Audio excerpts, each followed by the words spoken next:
This happened around 10 years ago. I was around 24 at the time, and just started working for an agency that required me to travel between New York and London frequently. At this point, this was routine, except this time there was a storm outside which happened to ground all the flights. My flight, which left around midnight, was canceled, but there was another flight that I was rebooked for at 5 a.m., so I decided to hang around the terminal for a couple hours until that flight. Everything was slow, and this wasn't the first time I had to wait in an airport overnight. I actually enjoy it.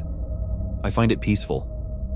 The airport is usually empty, quiet, and sometimes I enjoy walking around, exploring the airport. I've been to JFK numerous times at this point, so I pretty much knew the layout of the entire airport. I was sitting down enjoying a book at the terminal. It was 2 in the morning and needed to use the bathroom. I got up, placed my book in my backpack, and I got up to use the usual restroom. But this time I noticed it was blocked off, probably under maintenance. No problem. I knew of another washroom a couple gates down. I walked down and it was blocked off too. I found it odd, but it didn't concern me too much. There was another I knew, but it was down a narrow hallway to the end. It wasn't for passengers, it was mainly reserved for staff, but I figured at this hour it would be free, and usually it was unlocked too. I went down the narrow hall and walked to the restroom. No surprise it was unlocked, and went inside the stall to take care of business. Not even a minute later I heard someone else enter the restroom. It was moments later that I saw 2 boots on the ground facing my direction from under the stall. It was odd, but I wasn't too worried, until I noticed the boots on the ground weren't moving. They were just standing in place, facing my direction. I tried to wrap up quickly because I was getting uncomfortable, until I heard a knock on my stall. "Hey man, how much longer are you going to be?" a man said in a deep, raspy voice. That was odd. There was another stall completely free right beside me. "There's another stall beside me," I said through the stall door. I heard a little gruntle from the man. Then he started murmuring to himself, which I couldn't make out what he was saying, and then he just walked out. I was pretty disturbed from the incident, so I decided to finish up and get back to my gate. I opened the door to exit the bathroom and I saw no signs of anyone, so after a few minutes I didn't think much of it and just went back to my gate. I was pretty exhausted at this point, so I decided to set an alarm on my watch and take a quick nap. It shouldn't have been more than 20 minutes until I woke up to a sound, and there, right across from me, I saw a man with a beanie and big gray beard sitting down across from me and was just looking at me. He must have been in his 50s. He was about my height and lanky. His clothes were old and rugged. The man stared at me with an intensity that made my skin crawl. His eyes, dark and unblinking, seemed to pierce right through me. I tried to shake off the unease and glanced around the terminal, hoping to see another passenger or a security guard. The terminal, however, was deserted.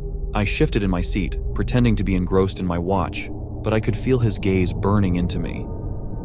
The clock read 2:45 a.m. My flight was still a couple of hours away. I considered moving to another part of the terminal, but a sense of dread anchored me to my seat. He finally broke the silence, his voice a deep rumble. "Long night, isn't it?" I nodded, managing a weak smile. "Yeah, just waiting for my flight." I was still a bit drowsy. It was then that I realized that the man had the same boots that I saw earlier in the stall. A shock ran through my body, which jolted me awake. I eventually found my voice. "What do you want?" I said with my voice quivering a bit, but it happened to startle him. He looked at me confused, then started fumbling his words. Then he got up and started walking towards me, and instinctively I stood up. I wasn't afraid of a fight. He lunged at me, and without a second thought, I threw a punch and started running away. I ran as fast as I could back to the security checkpoint to explain what happened. It took me a minute to catch my breath until I could explain myself. The security guard was shaken with the look on my face, but immediately went to check. He found no one there. He asked if he could take a statement, and after they could check the security footage, but I decided not to persist.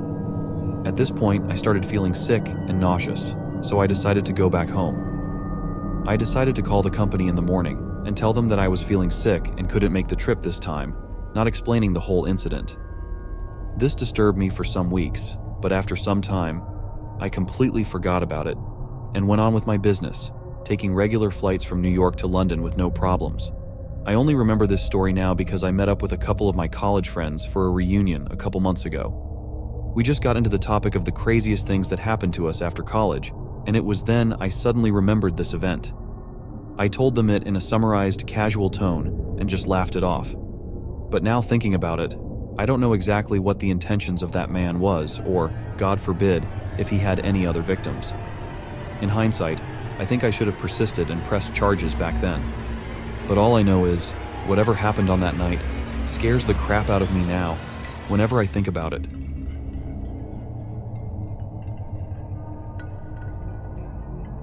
I live in Seattle, Washington, but due to my job, I often find myself in different cities for weekends or even weeks at a time. I work in event management, so traveling around the country for various events is part of the gig. My company covers my flights, but they always book the cheapest ones, leading to some awful experiences. Despite seeing some interesting people, I never really minded as long as I reached my destination safely. One Sunday afternoon, after working all weekend, I was at the Denver airport, exhausted, and dragging myself to my gate for a flight back to Seattle. My trip had two parts: Denver to Salt Lake City, then Salt Lake City to Seattle. The first flight was packed. The aircraft configuration involved 2 columns, each column having 3 seats. I had the aisle seat, and there was a woman next to me, and next to her sat a middle-aged man who had the window seat. The plane was cramped, and I barely had any legroom. Everything went as normal. The flight took off, and we reached our cruising altitude. Exhausted from the lack of sleep, I tried taking a quick nap. I noticed the woman and the man next to me making small talk. Maybe 10 minutes after takeoff, the woman nudged me for my nap and told me the man had to use the restroom. I rubbed my eyes and got up from the cramped seat. She got out of her seat as well, so that we could make room for the man to exit. The man spent about 10 minutes in the restroom, then he got back, and we got up again to make room, and the man sat back down in his seat. This whole sequence happened maybe 2 more times. I brushed it off, although it annoyed me and I couldn't take a nap. I figured he was in his older ages. I suggested to the man that he could move to the aisle seat and that I could take his window seat, but he insisted that he paid extra for the window seat, so he didn't want to switch. When we landed in Salt Lake City, the other people barely began to disembark since it was so crowded. The line to exit wasn't moving. That's when the woman next to me told me that I had to move so that the man could exit, because he was in a rush. I looked at her with a sigh of disbelief. If I had moved, there would have been no room for the man anyways, let alone the fact that I couldn't even move in the first place. I simply chose to ignore them and look away, considering how annoyed I was at them at the moment. But the man eventually started giving me a dirty look. After maybe 10 minutes, the line started moving, and I eventually got out of the plane and walked through the air bridge. That's when I noticed that the man was right behind me. I took a left turn around the corridor. He took a left turn as well, walking behind me. I was thinking I was overreacting, trying to convince myself that he wasn't following me. But every step and turn I took, the man was still behind me. My walk eventually turned to a little jog, and he matched my pace. I took every little twist and turn I could, keeping my composure, acting as if I didn't notice him. I eventually jogged up a flight of steps to take an air train. That's when I looked behind me and he was gone. The rest of my trip was normal, and I got back to Seattle safe and sound, but I couldn't shake the unease I felt during that time. It was odd how he was in a supposed rush, but had the time to follow me.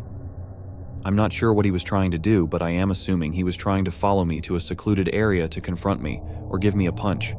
Although I knew I could take care of myself even if a situation like that did escalate, I think for the future I'll be more polite, and in hindsight, I should have not ignored them. You never know if or when you are catching someone on a bad day.